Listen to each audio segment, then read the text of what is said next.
So let me welcome all of you to today's very special, one-of-a-kind live webcast here at theprinciplemovie.com. My name is Rick Delano. I am the writer and producer of The Principle.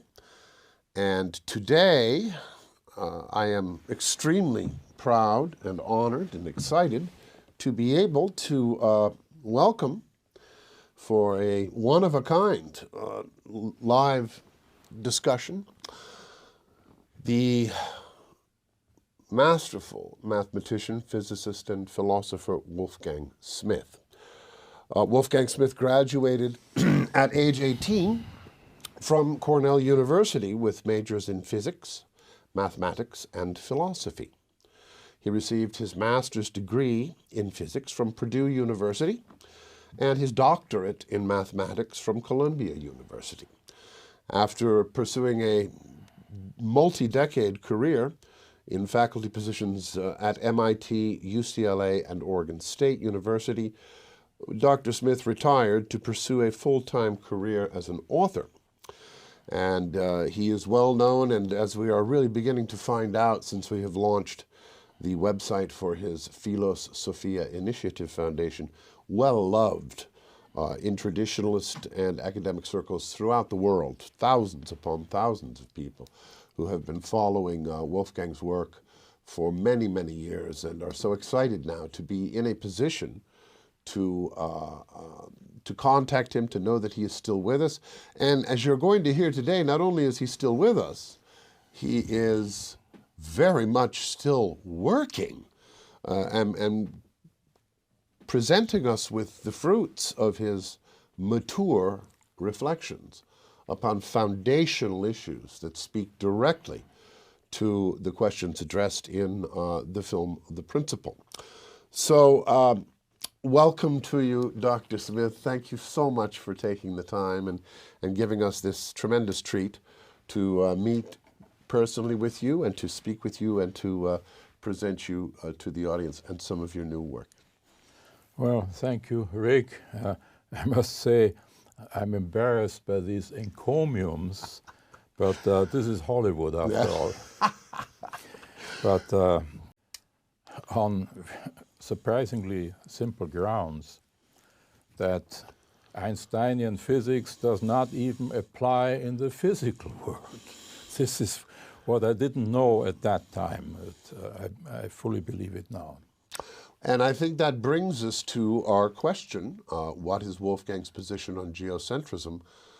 I believe you have concluded that something very fundamental is going on in Einstein's 1905 paper, and it deals directly with geocentrism. Well, I first studied geocentrism seriously in the works of people like Van der Kamp. Then at a later date, I was kindly sent a book by Robert Sungenis and Robert Bennett. It's an absolute classic in that field. It's a one-of-a-kind work, over 1,000 pages. That's Galileo was wrong. Galileo was wrong. Right. And this book, of course, was an eye-opener. I was quite amazed to hear about facts that I did not know anything about. And so the matter stood until quite recently when I was writing my book, the book in progress. And there I found that if you look at the very, very first steps which Einstein used in his 1905 paper to introduce the idea of relativity theory, some remarkable things come to light, very surprising things. And to make the story very short, it turns out that in order to affect his change, his relativistic physics, he has to alter the equations of mechanics. Classical physics involves mechanics and electrodynamics.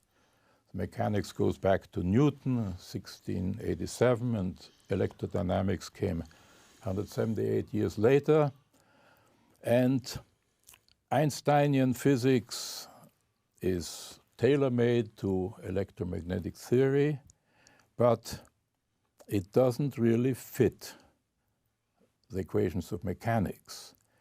So what does Einstein do to justify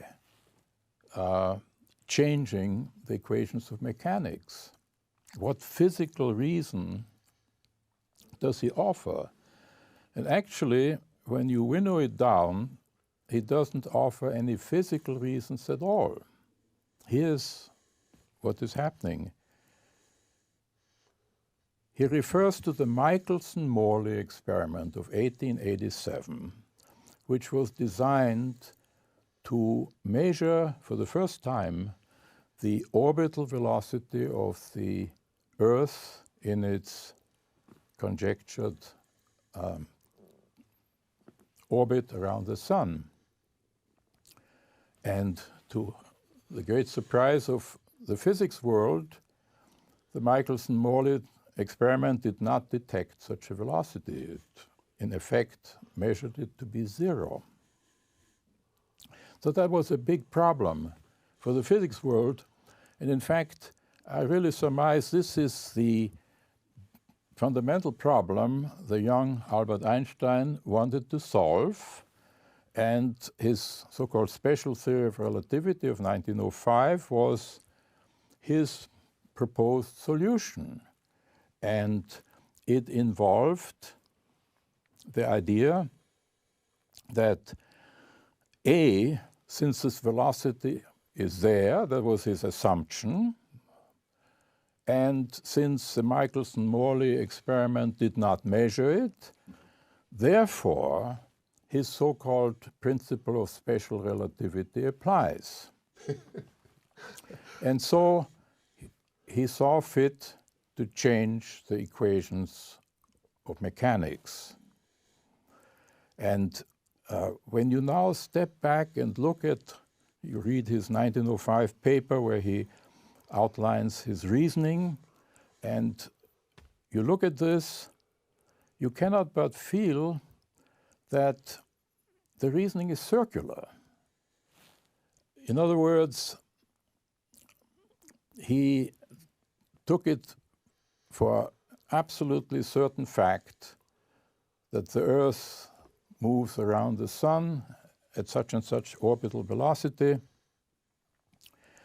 And since Michelson-Morley did not detect it, ergo, principle of relativity. In other words, they tried to measure it, they found the velocity of 0, and rather than accept the outcome of that experiment, Einstein decided to reformulate the equations that had served us well since Isaac Newton. That's right. In other words, because the equations of mechanics did not fit his theory, so therefore you change the mechanics. It's a Procrustean solution to the problem. The Procrustean. The reference there is to a wonderful story where Procrustes, whenever anybody got into his bed, if their feet were too long, he'd just hack them off, and in that way he could say everything fits. You know, everything fits. That's the Procrustean solution. That's the Procrustean. So this is how the matter stands on a theoretical basis. Now, in thinking about this, I came upon a perfectly obvious fact of classical physics, which, however, to my knowledge, no one had ever bothered to spell out. Now, the fact is this. If you have a reference frame K0, let us say, and with respect to this reference frame, the equations of physics, mechanics plus electrodynamics hold, and if you then find another reference frame K in which this is likewise the case, then it follows that K is stationary with respect to K0. That's profound, yes. The amazing thing is that it is so obvious, and I don't remember anyone ever pointing this out and giving it a name. I call it the principle of immobility. And it's a remarkable fact, namely, our equations of physics, classical physics, actually define a notion of stationary reference frame. The idea of the stationary is there implicit in our physics. And so Einstein, of course, knew this very well, but he couldn't accept it. We'll talk about this in a moment. Why didn't he want to accept this? And so he introduced his principle of relativity in order to deny the principle of immobility. So when I recognized this, I was quite amazed, and I asked myself the natural question, what is it about this principle of immobility which offends Albert Einstein? Why is he so dead set against it, when actually, winnow it down, there are no empirical facts which contradict it? That's right. It's not like the problem that we faced was that the Michelson-Morley experiment was supposed to yield a 30 kilometer per second motion, and it didn't. That was the problem. So you can either adjust your assumptions about that orbit, or you can rewrite the equations for physics to fit a theory that explains it away. I mean, to find fault with the Michelson-Morley experiment is like shooting the messenger. I mean, they measured something, the verdict was in, and they don't accept it. They say something strange must be happening because we know the Earth moves. In any case, thinking about this, I realized that there is a very close connection between what I call the principle of immobility, the fact that physics, classical physics, singles out the so-called stationary reference frame, and geocentrism. There's that dreaded G word again. There is just one detail that needs to be resolved. It is generally believed that the Earth rotates around its polar axis every 24 hours. And therefore, from this point of view, it cannot be regarded as stationary. But it so happens that a physicist by the name of Ernst Mach came up with a principle known as Mach's principle. Incidentally, that's Einstein's designation. He called it Mach's principle. And he was very inspired by it, and I think his general theory of relativity was to some degree motivated by that. But what Mach's principle tells us is that you cannot really distinguish empirically by means of experiment whether the Earth is rotating and the cosmos is at rest, or whether it's the other way around. There's no conceivable way of putting this to the experimental test. So in other words, one is at liberty to take the geocentric reference frame as being at rest. And now when you combine this with the principle of immobility, you find that classical physics combined with Mach's principle gives you geocentrism. And once I recognized this, it was quite clear to me why Albert Einstein was so eager to reject this principle of immobility, or not even to name it, not even to explicitly point out what it is that classical physics really has to say on this question. And so I realized that it is the antagonism towards geocentrism that stands behind the whole phenomenon of relativistic physics. And it reminded me of a very interesting thing that a scientist by the name of Richard Lewontin said. He wrote somewhere, speaking for the scientists, he said, "We cannot allow a divine foot in the door." And I really feel that hits the nail on the head, because if you speak about geocentrism, if you speak about the idea of the Earth being at rest and defining rest, what is implicit in this idea is the notion of design. So there's design in the universe, and design obviously entails a designer.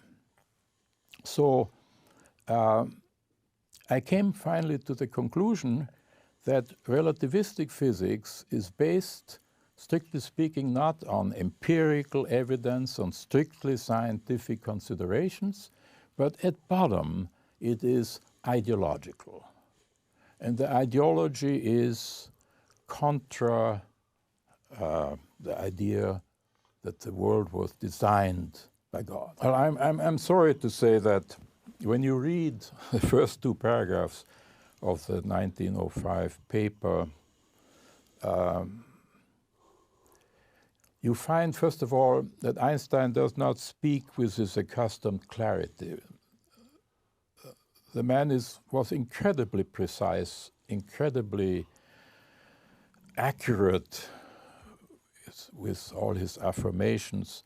And at the critical point in the 1905 paper, there's a certain ambiguity. I mean, for example, he lumps mechanical and electromagnetic phenomena together in a way which is misleading, considering the fact that these are entirely two different domains. The equations are invariant under entirely different groups. One really has the impression that he is trying to minimize the difficulties. He's trying to make his step far more innocuous than it really is, and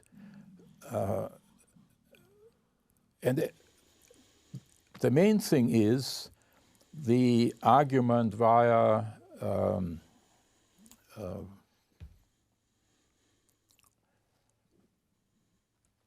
Michelson-Morley, the circular argument where, because Michelson-Morley didn't detect a postulated speed, you shoot the messenger. You use this as really the only justification that I can find, the only physical justification for changing the equations of mechanics. And let's say about Bohm, Bohm did ingenious mathematics to try to stay with Einsteinian relativistic mechanics in the face of quantum theory. And it took an absolute mathematical genius to do that. You have to introduce all sorts of very esoteric sounding ideas, this pilot wave. But the end result is that it's all on paper. There's no way of actually making physics out of that. Exactly. So if the special theory falls, the general theory falls too, and it's my belief that the special theory has fallen. It does not square with the empirical evidence. So then neither does the general. Well, based upon general relativity, as I think our audience is well aware, perhaps the longest, most expansive research project in the history of mankind has unfolded, leading to the so-called Big Bang cosmology.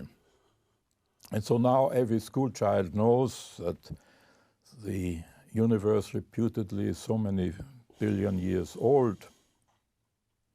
So let us consider a little how this theory has fared. Well, the fact of the matter is, it really has fared very badly from the beginning. In other words,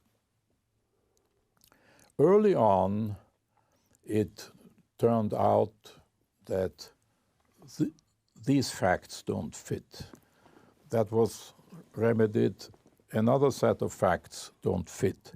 For example, it was found that the expansion of the universe within the first second is not fast enough to make everything work.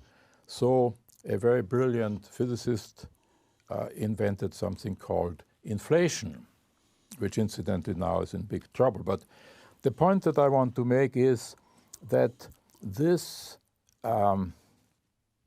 technique of introducing what is technically called ad hoc hypotheses. Ad hoc means as much as picked out of thin air. There's no reason. You make this hypothesis, you postulate it precisely to remedy some problem. And this has been going on. So every time an ad hoc hypothesis is put in place, another problem arises, another ad hoc hypothesis appears. It's not calculated to give one the greatest degree of confidence, is it? One of the distinguished astronomers of our time, Brent Tully, put it rather in a funny way. He said, it's disturbing that every time there's a new observation, there's a new theory. But it really is true. So this technique of remedying difficulties through the introduction of ad hoc hypotheses is a very questionable thing. It is a technique, incidentally, which has been used for a long, long time to keep Darwinist evolution theory in business. So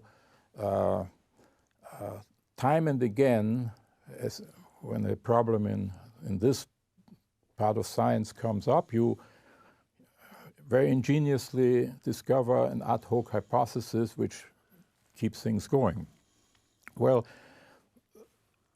another example in cosmology, there's not enough matter in the universe to have gravitational fields strong enough to explain the formation of stars. So you solve the problem by inventing something called dark matter. And I must say I admire the mathematical prowess of these geniuses who come up. They have all kinds of interesting names like gluinos and quark nuggets. Quark nuggets. In my book, just for fun, I list a whole slew of these names. It's rather funny in a way. But the point is, these exist on paper. Nobody has ever discovered any such particles.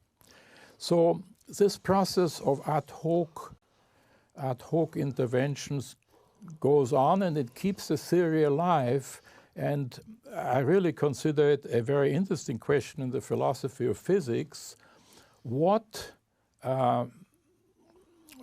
is to be said about the end product of such a process? Have you then discovered a truth, or have you created a fantasy? I think it's a very interesting problem. To my knowledge, nobody has given us the answer. But the fortunate thing is that in the case of Big Bang cosmology, we don't need to answer that question, because something happened in the way of empirical findings which ends this process. Something happened which no ad hoc hypothesis can remedy.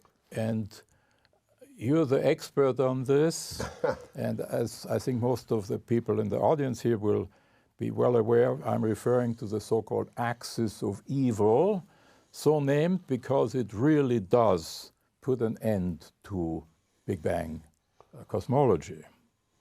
And so first this appeared in a kind of a imperfect form. Another satellite was sent up to completely solve the problem. Vague hints of it. Max Tegmark told me that there were just vague hints of something fishy for the COBE satellite. Then they sent up the Wilkinson microwave anisotropy probe. That was specifically designed to look at these fishy things. And boy, that's when the axis of evil really gets going.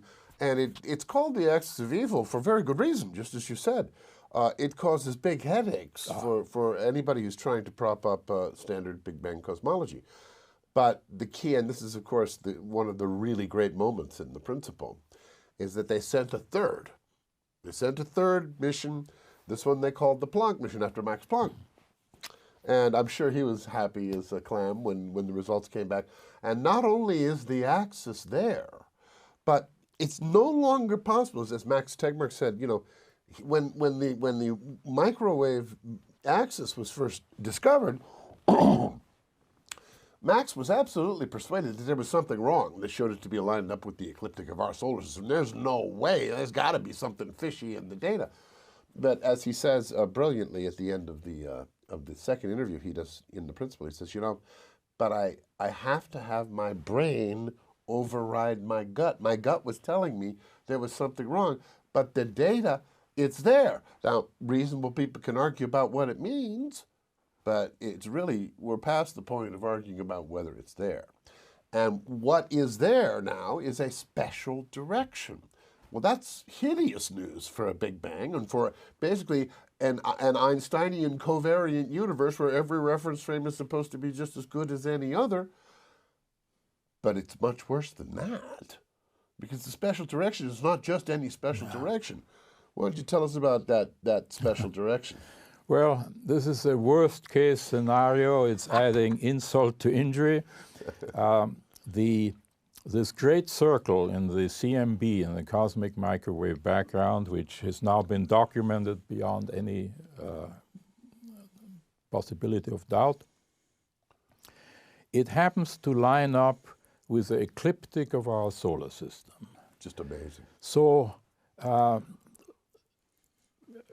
we have to recall in the Einsteinian universe, the Earth is a random speck within a galaxy which is itself just a random speck.